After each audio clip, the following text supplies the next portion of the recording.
Mirasee. If she just tried kind of her initial course idea and it wasn't really doing much and given up then, it never would have made it into this successful model. So just a good reminder of the importance of continuous improvement over a period of time is what's necessary to make a education-based model work for most people. Hello and welcome to Course Lab. I'm Ari Eni, the Director of Growth at Mirasee, and I'm not in the studio with my co-host Abe Crystal, the co-founder of Rizuku, because he is on sabbatical. But he's going to record the debrief with me when he gets back. Today, we welcome Kathryn Goldman to the show. Kathryn is an intellectual property and internet law attorney at Goldman Minton. She also helps creative professionals protect their work through the Creative Law Center. Thanks for joining us today, Kathryn. Thank you for having me. I'm happy to be here with you. So the way that I like to kick this off is by asking our guests, could you give me a 30,000-foot view of yourself and how you came to be doing what you're doing and to the world of online courses? Sure. So I'm an attorney, as you mentioned in my intro, and I spent the first 25 years of my career in litigation, intellectual property, copyright, trademark, contract, that kind of thing, business disputes. And there came a time when I was ready to move out of litigation, because it's not a happy place to be for attorneys or for the clients. And so I was looking for what to do, and I knew I liked to write, I liked to speak, and I started a blog. And I moved from there to building a course. And I have just progressed right along from a blog to an online course to a membership program. I still run the blog, I run the membership program, I do monthly workshops, and I have started doing a lot of speaking engagements as well, in addition to representing my clients, but not in court. Got it. And so tell us a bit more about how your courses and the membership fit into your overall business. So the course I started with at the very beginning was called Content Protection for Creative Professionals. And I started with the live course, the prototype, and then I moved it off to a pre-recorded course. And what I learned was, given my practice, I don't represent people who have the same problems over and over and over again. All of my clients have unique stories and unique issues. And so a prepackaged course didn't necessarily serve my audience well, which is why moving to the membership model really allowed me to adapt what I was offering to the needs of the members. The course that I created back in the day, I think it was 2015, has been refined and has become the basic knowledge base or resource in the membership. So everybody who's in the membership has access to that knowledge base. And then from there, I offer monthly workshops, the topics for which are suggested by the members. So it's geared towards what they're doing and what they're thinking about and what they need to know. And what has happened is that all just drives business to me as a legal services provider. So it all kind of works together. Very cool. And so tell me a little bit more about the process that brought you to, like, okay, this course is great, but it's not actually serving the people. And so here's what I'm going to do instead. So what were the considerations? What were you seeing from your clients that prompted that shift? So what I was seeing was I needed my clients to have basic information about copyright, trademark, and content protection, because they're all creatives, right? They're all building their own businesses. They're all producing their own work, and they needed to protect it. I work with a lot of course creators, and I help them protect their course content. I work with a lot of writers and artists and photographers. And so everybody has kind of a different product. They put it together in a different way. They're offering it to the world in a different way. So the original course that I developed addressed some baseline knowledge to educate my clients. So I wasn't spending time educating them on the basics. I could get right to whatever their particular issue was. And so that's why the course made a nice foundation for the membership. And then when folks join the membership, they get these monthly workshops, but they also accrue time with me one-on-one. So the longer they're in the membership, the more time they accrue, then book with me with one-on-one consultations or contract review or whatever it is they need. It's like a Christmas club almost for them to accrue attorney time. And so that way, I've been able to deliver affordable, accessible legal services and customize them at the same time. It really gave me a flexible structure. That's really interesting. And I would guess that the moment they leave the membership, any time that they've accrued goes away. So it also helps people stay in the membership. That is correct. The time is available to you for as long as you're in the membership. Yeah. Now, I will say that the workshops are also available to non-members, and they can just buy it for that month if they want to do that. So people who don't see the need for kind of an ongoing retainer relationship with an attorney, but there's a workshop that they're interested in, they can just dip in and take that workshop.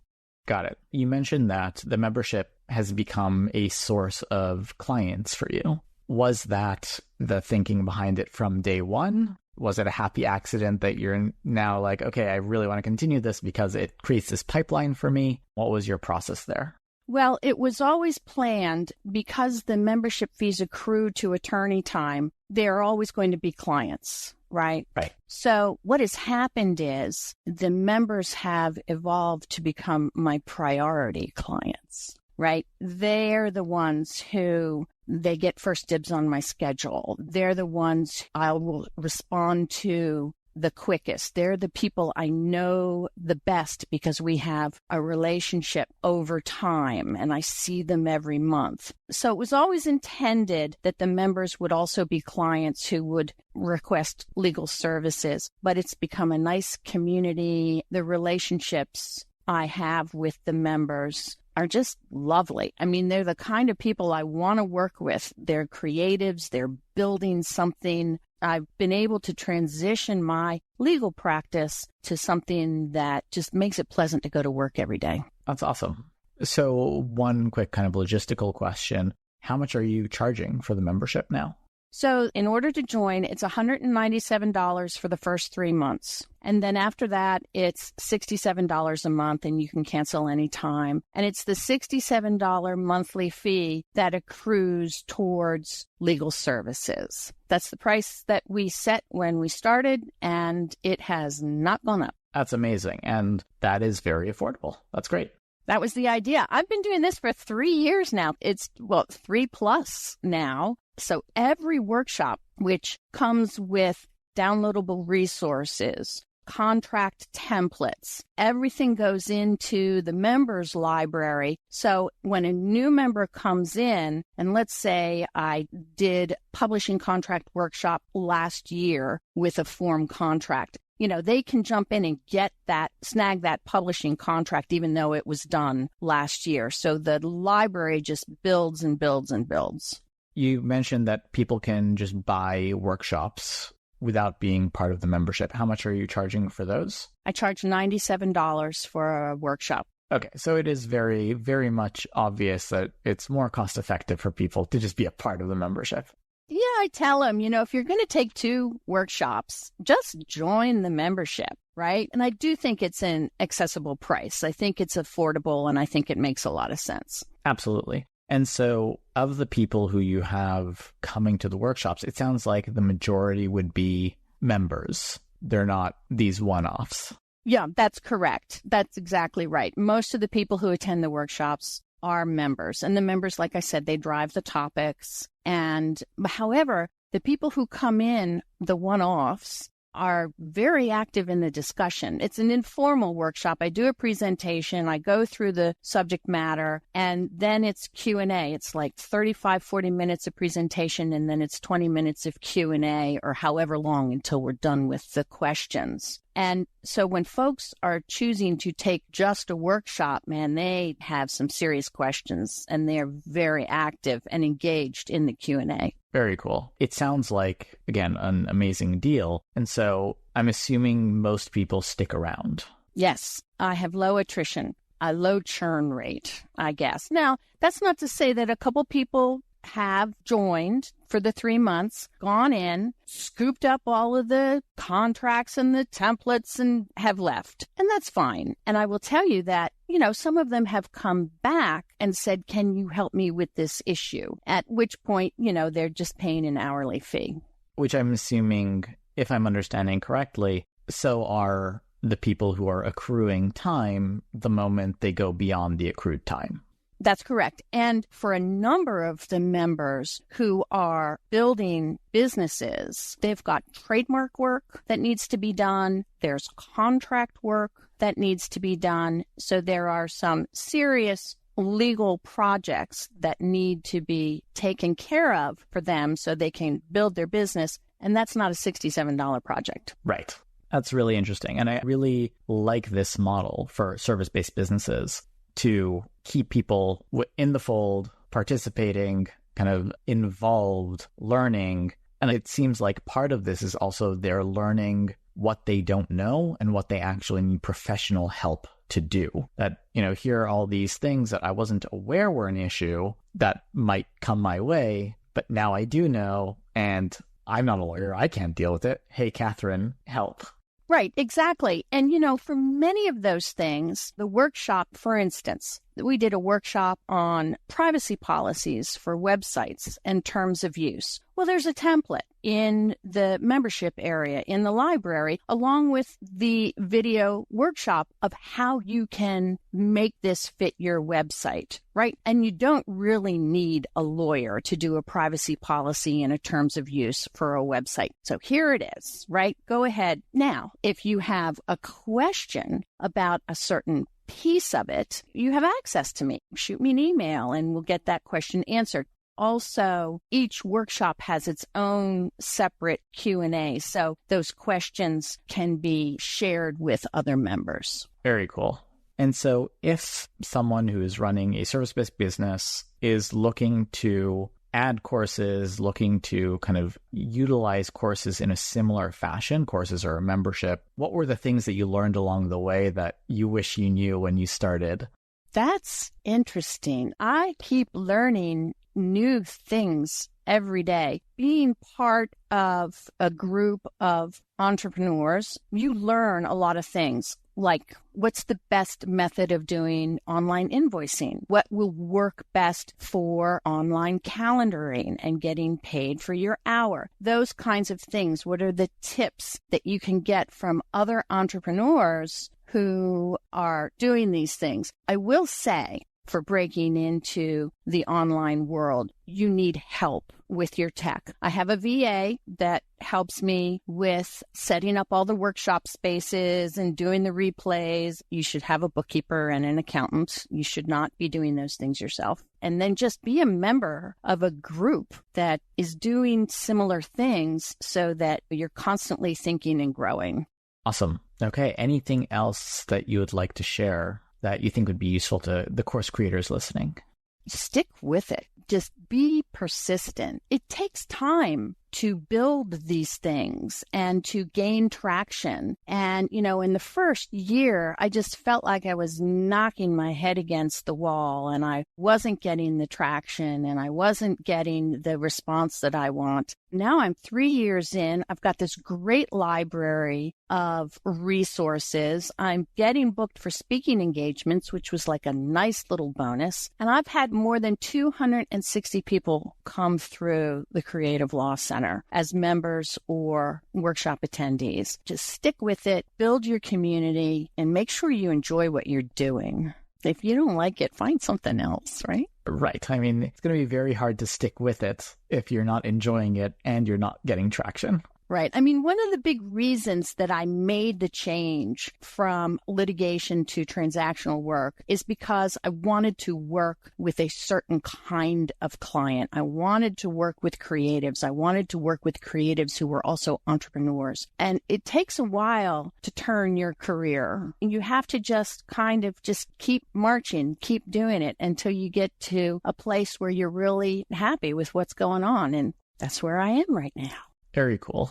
And so one last question kind of based on something that you were mentioning just now, and this is something that we've heard from other guests as well, kind of the power of a community. What do you do and what have you found most effective to nurture the community? Because I'm sure that a lot of people stay because of the community in addition to the great value that you provide, but it's also a place that they like to be, kind of part of your membership. And so my biggest touch points are the monthly workshops, right? And there's some socialization before and after. In terms of cross-pollination with the community, with community members cross-pollinating, that's been a challenge for me. And so what I try to do is when someone is having an issue or a problem or trying to figure something out, I refer them to the members of the community who can help them. So, I try to facilitate that. But other than that, it's really more one-on-one with me. Okay, awesome. So, Kathryn, where can our audience go to learn more about you and the Creative Law Center? Well, you can visit me at thecreativelawcenter.com, or you can write me at Kathryn, which is Kathryn, at creativelawcenter.com. Thank you so much, Kathryn. This has been an awesome conversation. I know a lot of people are getting a lot of value out of it. Oh, good. I hope so. Now stick around for my favorite part of the show, where Abe and Ari will pull out the best takeaways for you to apply to your course.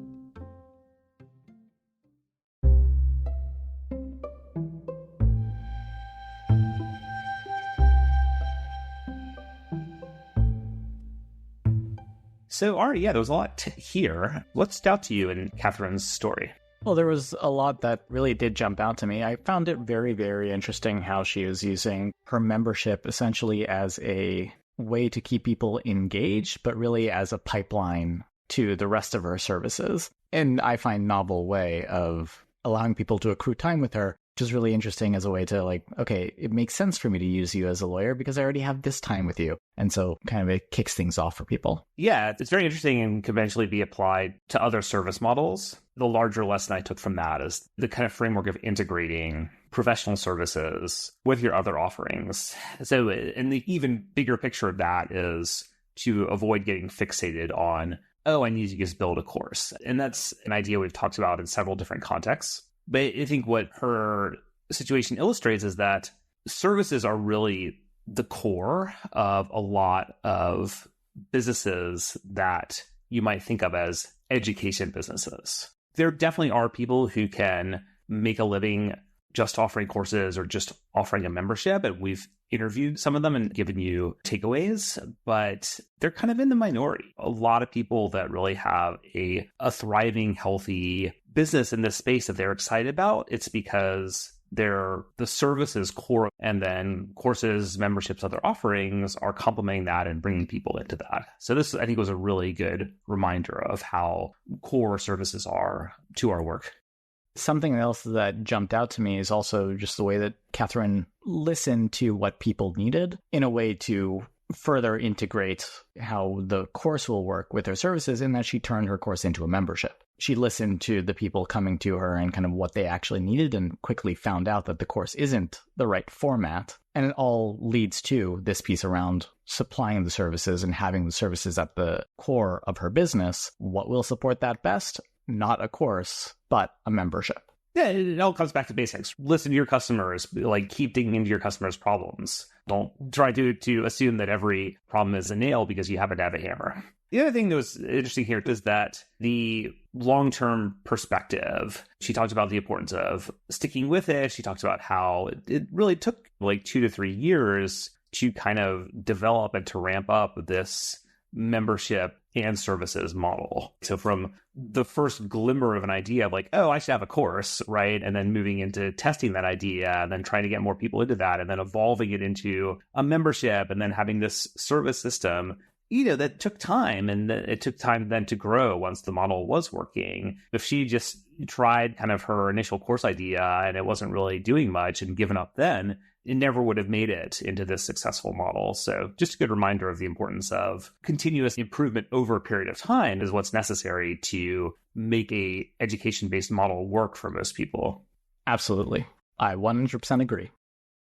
I did appreciate her reminder to our listeners that it is worthwhile to be a member of other groups. So, do find your own community in addition to building out your own course and serving your clients. But there is also a value in being part of other communities. It's not something that we often talk about on this podcast because we're very focused on the course aspect of things. But entrepreneurship can be a lonely journey. And so I just appreciated her reminder that it would be useful for you to find your own community that you can be a part of, that you can learn from and kind of actively participate in.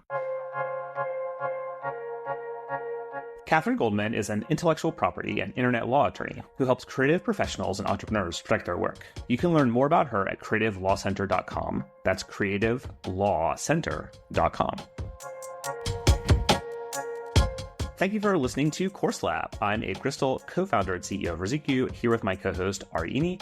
Course Lab is part of the Mirasee FM podcast network, which also includes such shows as Once Upon a Business and Making It. This episode of Course Lab was produced by Cynthia Lamb. Post-production was by Marvin del Rosario. Danny Ini is our executive producer. If you don't want to miss the excellent episodes coming up on Course Lab, follow us on YouTube or wherever you listen to your favorite podcasts. And if you're enjoying our show, please go ahead and leave us a starred review. It really does make a difference. Thank you, and we'll see you next time.